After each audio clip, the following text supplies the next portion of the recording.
What's up, guys? It's Jose. I'm in the garage today fixing some chainsaws because it's slightly warmer outside, and by slightly I mean yesterday it was 27 and today is 30. So the sun is out and I guess it's time to get back to work because it's March, even though it's very, very, very damn cold. But anyways, so I wanted to show how to fix a problem that a lot of these 372s have, especially after they sit for the winter, which is, I've already fixed one of these today that had this exact same problem. And this is pretty common just because the style that they use on the inside for the starter, for the Recoil. The 562s have roughly the same design, so it does the same thing because it uses two, you'll see on the inside, but it uses twin ears. But yeah, so this is pretty infuriating when you go to start a saw and the Recoil doesn't go back in. So it's useless. So I can show you guys how to fix this, and it's pretty simple. It's something that some guys who would assume that they aren't mechanically inclined enough, I guess to say, to do it, would send to a shop or something, or if they own a big company, I mean, it's just something you shouldn't pay for. It's really easy to fix, and it's pretty simple. So here we go. First off, you're going to need the correct size Allen wrench, and you're going to take these 4 bolts out that we got right here. Sometimes they're pretty tight, so you might use a pair of pliers or use this end, but this one's a little bent, that's why I'm not. And you're going to want to pull this out right here. And what this one has as the issue, or I'm assuming is the issue, isn't always the reason that this doesn't return. Sometimes the spring on the inside breaks, but we know it's not a broken spring because it'll return a little bit. And if you press the decount valve in, it makes it a little bit easier. So that means it just needs some cleaning on the inside. That's all that this needs to get it going. So my saw only has 3 screws on it because I can't seem to get that one to stay in. I've put different size, not different thread sizes, but different lengths. I've tried different bushing types, but a lot of these Husqvarna saws lose bolts from vibration, so that's just something to be aware of when you buy one. Check for bolts. The Stills rarely ever lose bolts, excuse me. But you can see even now it just shot back in a little bit because the cover's coming off. So let me get inside here real fast and I can show you guys what I'm talking about. And like I said, you would have 4 bolts typically, and that one's a pain to get into because it's right behind the handle, but with you can sometimes run the Allen wrench on an angle, or you can just use this end and go really slow. So you can see in here it has these 2 dogs, and you can see like this one doesn't, they return decently, but if you touch them you can feel they're gummed up on the inside. So you can use one of these Still carb wrenches and clean out, because these always get full of sawdust in here and everything from the flywheel flying around. And you might want an air compressor for this. I have mine, but I'm not going to use it just because it'll probably make a bunch of noise right in the middle of the video and ruin everything. So you're going to want to do that there, and then we're going to do something to this side after. So I would definitely recommend inspecting your recoil cover if you see that these aren't gummed up and they move pretty freely. Like this one isn't bad, so this is the one that's really causing the issue. If it has pressure down on it, you can feel that there's a problem. So what you're going to want to do is you're going to hold your flywheel with anything that'll fit in there that'll hold it relatively tight, because these starter ears right here, I don't know what the technical name for these are, to be honest with you, but that's what I'm going to consider them, starter ears. They're usually in there pretty tight, so you're just going to hold it and then take them out here, hold the flywheel with one hand, and then these do have little springs on them, so be cautious of that you do not lose that in the process of taking this apart. There's a little spring, a little washer, and then this bolt, and then the ear itself, which is the bent piece of metal. And do one side at a time, because if you've never done it before and you don't know how it goes, you're going to want to use that one just for reference to see how the springs go. But you can see here, you got, let's see if I'm in the frame, you got your little washer, spring, and then the ear, and then the bolt that runs through the center. So you're going to want to take all that apart, set it somewhere that you will remember where it is, take the little washer off, take your screw out. You're going to want to clean this, so whatever you got, if you got some solvent on a rag, you can wipe this down pretty good. And like I said, this side wasn't that bad. I'm just doing both anyway.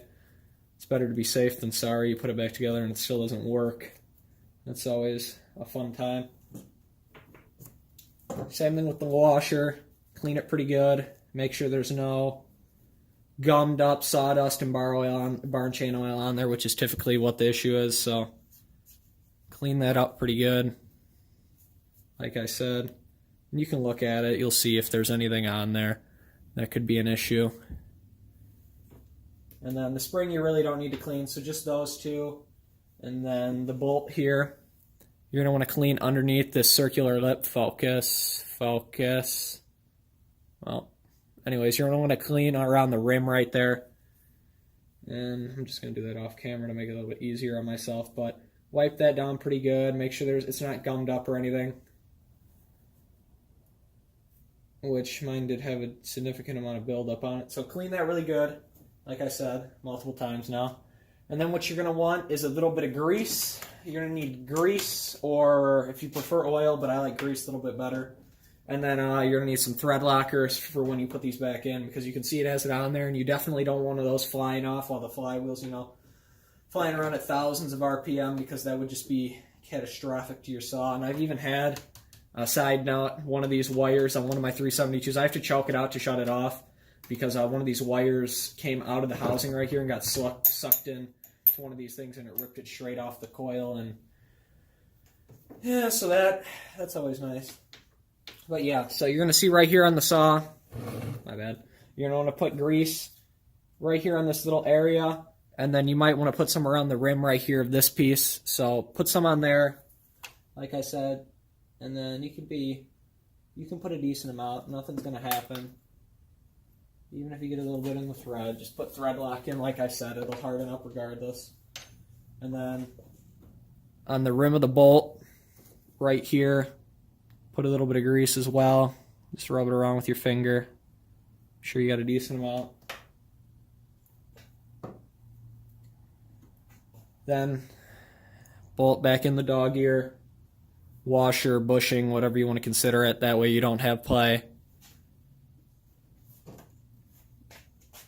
And then your spring, which you can see right here, like I said, leave that one for reference if you've never done this before, which I've only done this a couple times, but I mean, I know how they go. And then, like I said, before you put it on, clean a little bit. If you get any grease around the threads in here, it'll still harden up. If you have an excess amount, take it out of there. And then, like I said, a little bit of thread locker on the bolts. Stuff's nice and moving slow because of the cold, but put a little bit on there. And then put everything on, use your Allen key, and then hold it together while you're starting it, because you don't want anything falling around, being goofy on you.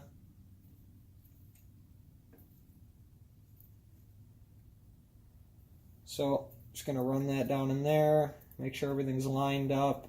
And it'll line up automatically because the rim on the bolt, but try to hold everything pretty good. Hold it steady. Get that back on there. Make sure you got, now you can see, now it has absolutely no stiffness in it, so it'll definitely be easier to start now. Grab this. I'm going to tighten these pretty good. Okay, on to the next one. Okay, so I stopped recording for the middle of this side because I guess that's pointless to show, but like I said, red Loctite again. You guys get the point, I think. Put a decent amount on there. You don't want these falling out like I had said earlier. And then you're going to want to put this in just like this.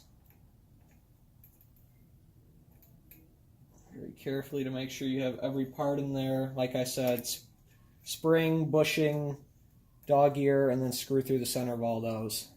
It's the order that they go in from bottom to top. And you put this just in like this. Make sure you can feel it's a little bit tight at the end there. And that could just be from buildup of garbage in there and then the Loctite. And then, like I had stated before, hold the center and grab that good. Grab that good. Make sure you're oriented good. Tight. Now, another thing I do, oil this. Take this bolt out and oil it. So again, it's the same size. They're pretty good about making everything the same size on these saws. So you only need a couple sized Allen keys to work on them. So even if you don't know anything about fixing these and you just own one of these because you went and bought one, you don't even own or are a professional or anything like that, this is just something that I recommend that you do. You don't need a lot of equipment to do it, and then it doesn't take very, you can watch a video and learn how to do things these days. So, and then take some oil, whatever oil works. This is a little bit thinner than bar and chain, but it's perfect for this. And you're going to drip some oil around there where the metal bushing rides against the plastic, and that'll just make this a little bit more responsive. So run it up and down a little bit, that way the lube falls down in there. Wipe any excess with a rag, that way you don't get too much down the threads. If you get a little bit, in my opinion, it's not a big deal. Some people might beg to differ, but this is not metal threads, this is plastic. And then be wary when you're running this washer. This washer's a little bit bigger and it always touches the pull cords. My other one did this today too. So just once you get it started, it'll ride down in there. And like I said, it's plastic threads, so you don't really have to worry about the oil being in there, because this bolt's it's very unlikely that it'll vibrate out, and that's why they use it for this purpose. So you're just going to want to push that down in there real good with something to get it over the pull cord. And then you can run this down very easily, and it'll push itself over the pull cord. And if it's a little tight, just grab a pair of pliers, or use the other side like I said, but this one's pretty shallow and I didn't feel like digging through the rest of them to find another one, so that works just like that.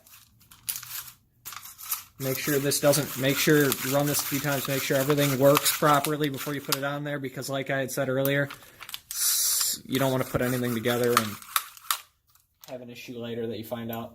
When you put this on, you got to make sure, one, you got to line this up, especially if you have that bolt in there. You got to make sure the bushing lines up and everything, and then run this to open those ears and get the pull cord to line up properly. So you can just run it like this, and then that'll line it up. Give it a little bit of a slap, push her down on there, and then make sure you run your bolts in evenly for this. So get this one till it's just a little bit tight, and then throw the other corner on. So just do it like you're putting on a tire on a car.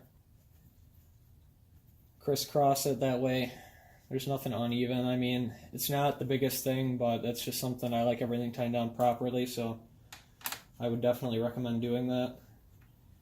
And tighten these down.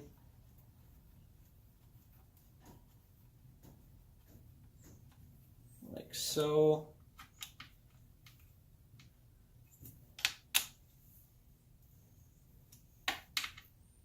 Make sure they're nice and tight. Yes, I know this is not the proper tool, and I know a proper Allen key would make this a lot easier, but whatever. I'm by means no professional, so take this as you must. I cut down trees and I work on my own gear. So there you go, and look at, like butter now. So now you want to have any problems with the ground guys completely pulling on it, yanking on it. Oh, they don't have a saw on the ground, so you can see here.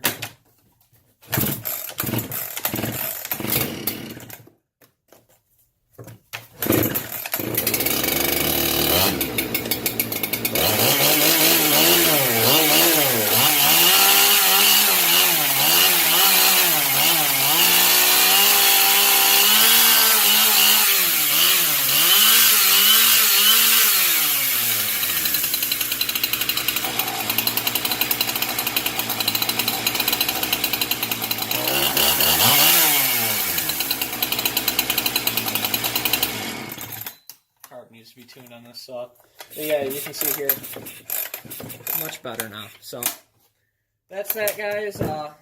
If you have anything else you'd like to see a rundown on how to fix it or something like that, if you have any questions, I still got to make a video of fixing that guy right there, because I don't know what the issue is, and I'm kind of getting fed up with these electronic saws. I like them because they have so much power and they weigh so little, but This one has a bunch of they've had problems, but these were first runs.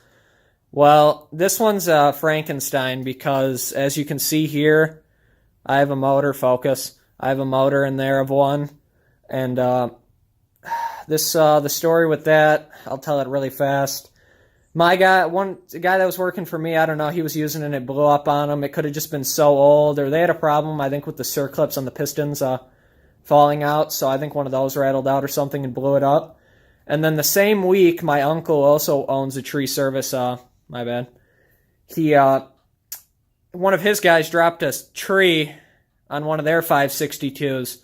So I bought his one that they dropped a tree on for like 150, 200 bucks. I don't even remember. And then I flipped the motor from his and I put my muffler, handle, all that gas tank on his. So that's what this contraption is. And then this is, I've changed out the carburetor with the one in there and stuff. This is a whole Frankenstein of a chainsaw. So I don't know what the problem is. I think it's the fuel line has a rub hole in it and it's sucking air. But I'm not 100% sure because it runs, but it won't run at high throttle. So it could also be because my 540 climb saw was doing the same thing and it was an auto tune wire. So anyways, thank you guys for watching. My bad for dragging this on and on. And if you guys want any other videos on anything, I can, if you want anything fixed or something on the 395, 3120, anything, I can make a video on fixing anything and stuff like that. I've done a little bit of work on them for my age, so if you guys have any questions, again, you can leave them at the bottom and I'll answer back. Thank you very much for watching. You guys have a great day.